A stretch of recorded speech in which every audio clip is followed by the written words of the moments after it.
We may not know it, but it's actually atheists' arguments against God's existence that turn out to be good arguments for a God's existence. Fortunately, those aren't my words, but it might be worth looking at what we non-believers are saying that does actually determine the existence of a God.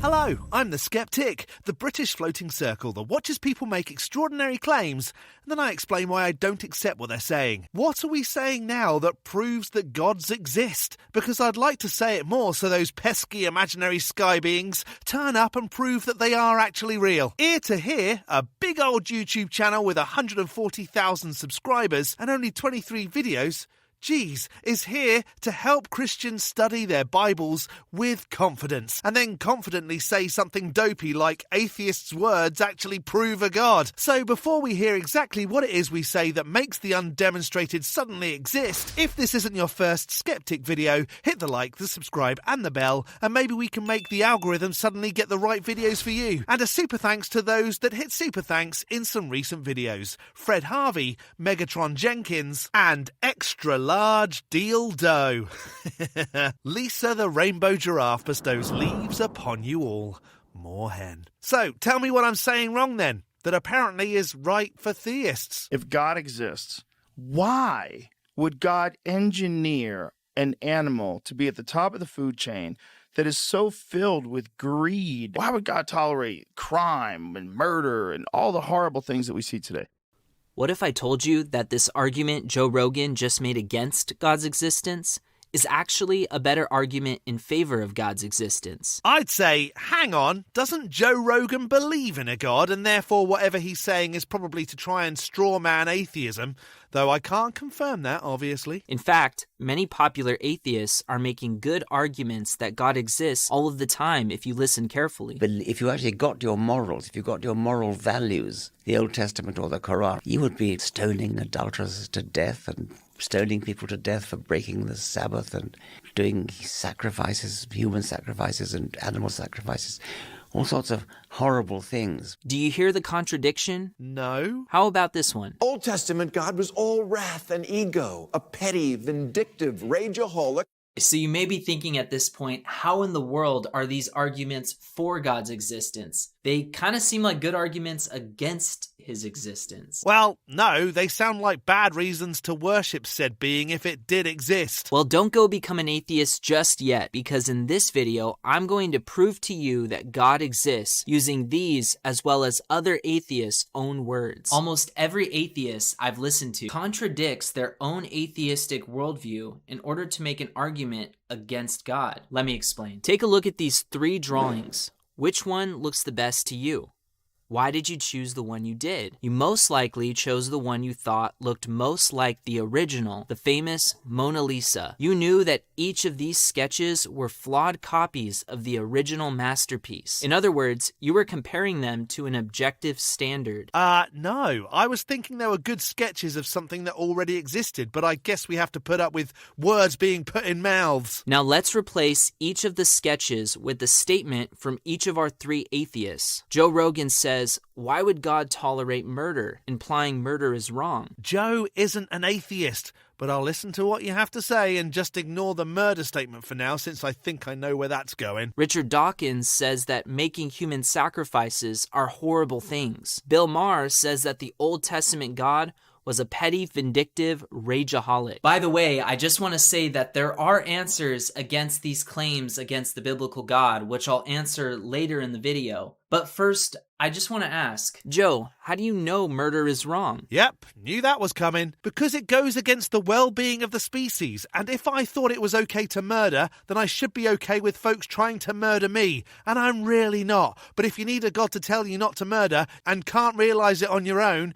you're really quite a person. Richard, how do you know human sacrifices are immoral? Because it goes against the well-being of the species. And if I thought it was okay to sacrifice, then I should be okay with folks trying to sacrifice me. And I'm really not. But if you need a God to tell you not to sacrifice, and you can't realise it on your own, you're really quite a person. Bill, how do you know petty, vindictive rageaholics are evil? Is it just your personal opinion that these actions are evil? Or is there an objective moral standard you are comparing them to? What you think a God's opinion is doesn't make it objective, it's still subjective. If you think it comes from the mind of a God, it's based on what that God's feelings are. And hang on, according to some weird holy book, isn't the God okay with all those things, making it against its own subjective opinion? If the atheist says it's just their own personal opinion and they simply dislike murder the same way I dislike Brussels sprouts, then why are they so outraged about it? And why are they all acting like we should all have the same disgust for evil as they do? Because I want to live. And I want my kids to live without being MDK'd. And if you have a problem with that, well then that makes you a bit of a prick. But if the atheist says there is an objective moral standard that everyone should follow, now they have a problem. Oh, so you're just making up scenarios. Aha, got it. They have just violated their own atheistic worldview, naturalism. Now you're speaking for me. That isn't my worldview. My worldview is that everyone over the age of 25 should be naked after 10 p.m. and party around my house. My wife isn't on board with that. Yet. Here is a great definition of naturalism from the Pope of atheism himself, Richard Dawkins. Well, hold on. There are a lot of atheists who wouldn't give a crap about what Dawkins has to say anymore, so making him Pope is a little bit silly. There is at bottom no design, no purpose, no evil, no good, nothing but pointless indifference. We are machines for propagating DNA. DNA neither cares nor knows. DNA just is, and we dance to its music. So if we as human beings are nothing more than machines obeying our DNA, then where does an atheist like Richard Dawkins explain where right and wrong come from? Why does it have to come from anywhere? Can't it just be what is socially acceptable given we're a social species and empathy is a social trait needed for survival? It's not difficult, mate. Where do you think people get their morals and their ethics from? Now, that's a profoundly difficult question. It's a collection of conversations between people, dinner party conversations, parliamentary decisions, congressional debates, newspaper articles, journalism.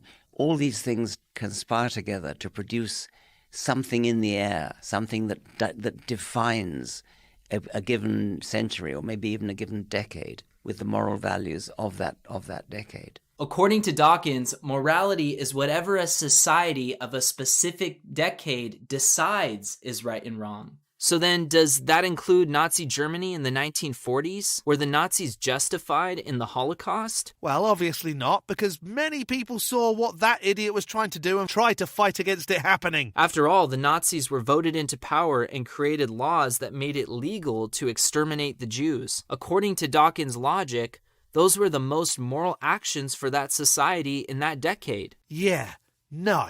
I don't think that's what he means by that. And you do seem to be twisting it to make it sound stupid. As we progress as a society and step away from religion, fewer idiotic things like that seem to be happening. That decade was still very religious, and hundreds of years previous, people were still getting burned at the stake for witchcraft. Except that's not actually what Dawkins believes about the Holocaust. There have been steps backwards, admittedly, and the Holocaust is an obvious one. What exactly does Dawkins mean when he says the Holocaust was a step backwards for the world? A step backwards from what? If everyone is just dancing to the music of their DNA, then we can't condemn Hitler or the Nazis for their actions because according to naturalism, they were just doing what their DNA told them to do. And when there's a blight on the survival of a species as a whole, you try and stop it from happening. Are you trying to justify those atrocities? I had high hopes for you, Noddy's friend. And yet, it seems that all human beings, including atheists, live as if there is a universal right and wrong that the entire world should be judged by. The great Christian philosopher Thomas Aquinas called this universal right and wrong the natural law, which he described as primary moral principles that everyone in every culture for all time can't not know. Almost like a social species, having empathy was an instinct of something, and some religious bloke gave it a name and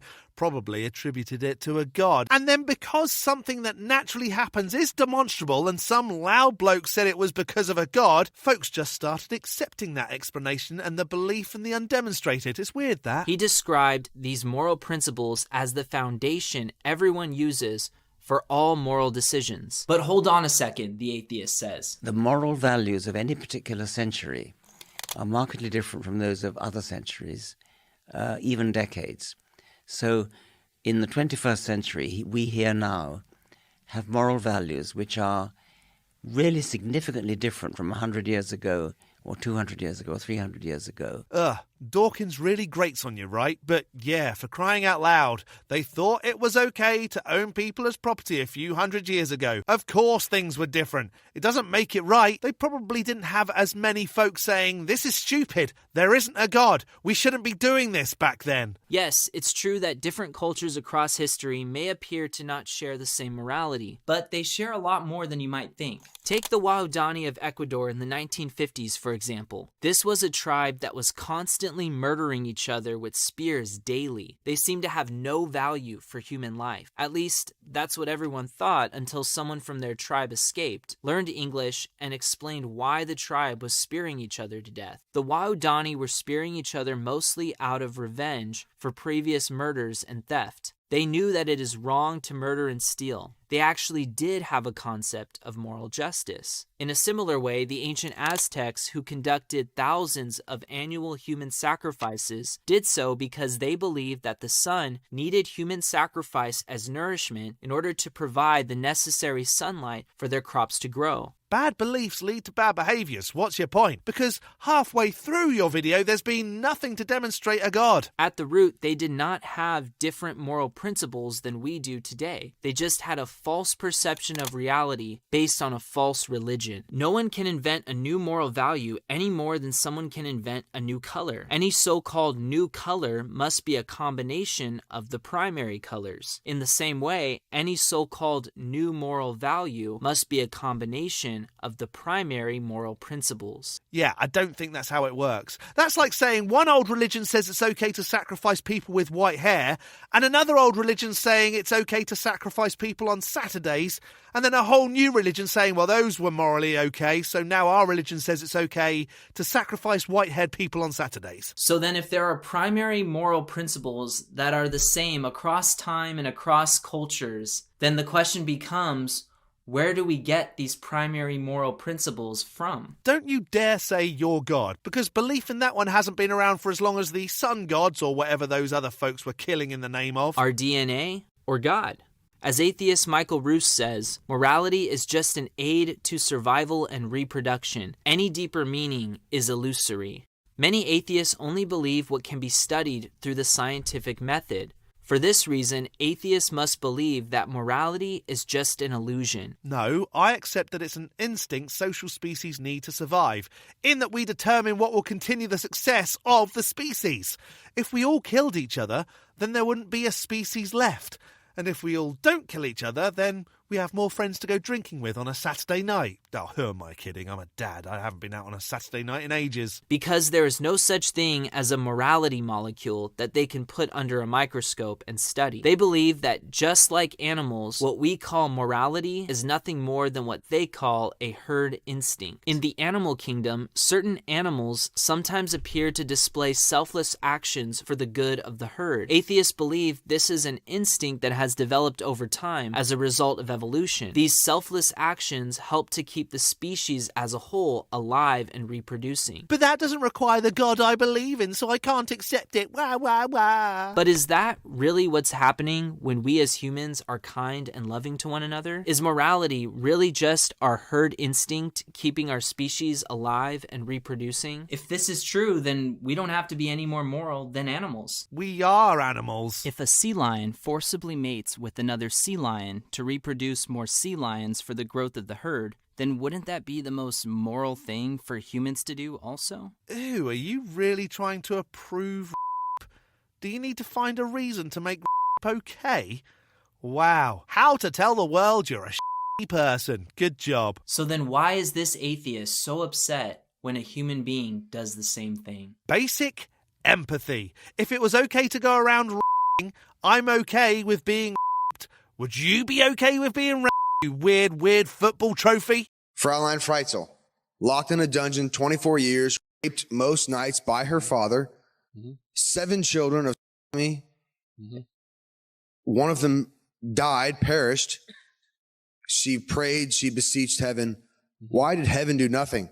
This atheist asks a very important question that I will briefly answer later in the video. He, along with everyone watching this video, would agree that the man that he described did unspeakably evil things to his daughter. But according to his own atheism, morality is nothing more than an animal instinct developed by evolution for the propagation of our species. So then why should we judge this man's actions any differently than we would judge the sea lion who does the same thing if we are nothing more than mere animals? Maybe you should go and try and a sea lion and see what happens to you, then come back and ask the question. I doubt the sea lion would let it happen. Isn't this man just dancing to the music of his own DNA? If it was in everyone's DNA and was needed to continue the success of the species, maybe. But it doesn't. It isn't. It's one idiot's DNA. Again, you're looking for reasons to commit this act. Your is showing again. Here's how the average person experiences morality. Imagine you are walking down the street when you suddenly hear a woman scream.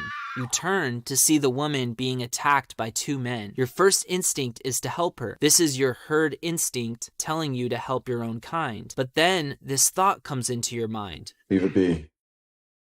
He's bad business. If I step in to help this woman, I myself could get hurt or maybe even lose my life. This is your self-preservation instinct now speaking. Up to this point, there can be a good argument made that animals may experience similar instincts when they see similar situations occur in the animal kingdom. However, human beings have another thought that crosses their mind. The next thought you have is not an instinct at all. It's outside of both your herd instinct and your self-preservation instinct. It is what many call your conscience telling you that it is morally right to help the woman rather than save yourself. Fight or flight is much simpler than that, buddy. Are you just saying that you wouldn't help because you're a big scaredy cat? If two guys are attacking a woman, go and help her. It's suddenly 2v2. Use your cell phone or shout. Others might come too. It's not rocket science. And it is this conscience, which is separate from the first two instincts, that naturalistic atheism can't explain. Your conscience is pointing to a standard that is outside your own biological instincts. According to some philosophical and psychological perspectives, conscience can be considered an instinct. Even Joe Rogan admitted this recently. A lot of people's moral compass and the guidelines that they've used to follow to live a just and righteous life has come from religion. And unfortunately, a lot of very intelligent people, they dismiss all of the positive aspects of religion because they think that the stories are mere superstitious fairy tales, that they have no place in this modern world, and we're inherently good and your ethics are based on your own moral compass and we all have one, and that's not necessarily true. We need Jesus. I think for real. Someone who believes in a God said that? No way. The only logical explanation for the existence of this objective moral law is the existence of a divine moral law maker, God. Fine, you got me. And it can only be the one true moral lawgiver that never said it was okay to own people as property or stone people to death, and that we should love others as they wish to be loved and not how you want to love them. The one true cosmic rainbow deity, Lisa the rainbow giraffe, leave be upon her. The Bible even tells us that not only did God create and define morality, but he also placed that morality in the heart of every human being. And until you can demonstrate that the Bible is the word of an undemonstrated God, why should we care about what it says? Seriously, how have you got to over 140,000 subscribers with an error like that? Because God exists, he gets to define what our value and purpose is. Whoa now, you can't just say something as a fact and expect us to accept it. You haven't demonstrated it. For example, he says that human beings are valuable to him. Therefore, it is immoral to kill them for selfish gain. Now, I want to briefly address the important question that Joe Rogan and other atheists had about why a good God allows evil and suffering in the world. The short answer is that God created human beings with free will. Each of us has the choice to choose to follow God's moral law or not. The alternative would have been to create robots with no option to choose good or evil, and therefore no real ability to truly love others or God out of our own free will. Cop out. If that really was the way we were created, it can't get pissed off at the things it created getting it wrong with all this ambiguity. Just make the things, give them a choice, but actually show up and say you're doing it wrong. It's almost as if the thing doesn't exist and people just make shit up to explain things. If you want me to do an entire video answering this question, let me know in the comments. Many people look at the evil in this world and are angry at God, like the atheists in this video who purposefully try to commit what the Bible calls the unforgivable sin. Click here to find out what they did and what the unforgivable sin actually is. Nah, I'm good. Maybe some other time. For now, I'm just massively disappointed that you didn't explain what it is that atheists say that demonstrates any God. You just did what all the others do and misrepresent, presuppose the existence of something, and then act all superior like your way is the only way, despite the thing you believe in not being demonstrated to exist ever. But hey, it looks like your hair care routine's pretty phenomenal. Are you convinced that atheists say things that prove gods? Let me know in the section below. I'm going to skeptic this as one less here to worry about. A big thank you to this month's top level ticks on Patreon: Dark Ether Piao, Tamo, The Barely Bearable Atheist, George, Godless Granny, Addy Rockhart, The Enixes, Jakari, Elizabeth, Whiskey Tech Fred and Rick, as well as all the $3 base ticks. You can become a supporter on Patreon too at patreon.com/theskeptic. The link is in the description, along with links to all my other socials. Don't forget to hit the like button and subscribe if you haven't already. From me, the Skeptic, stay safe, keep thinking logically and ask questions. Skepticism is the first step towards truth. See you next Saturday.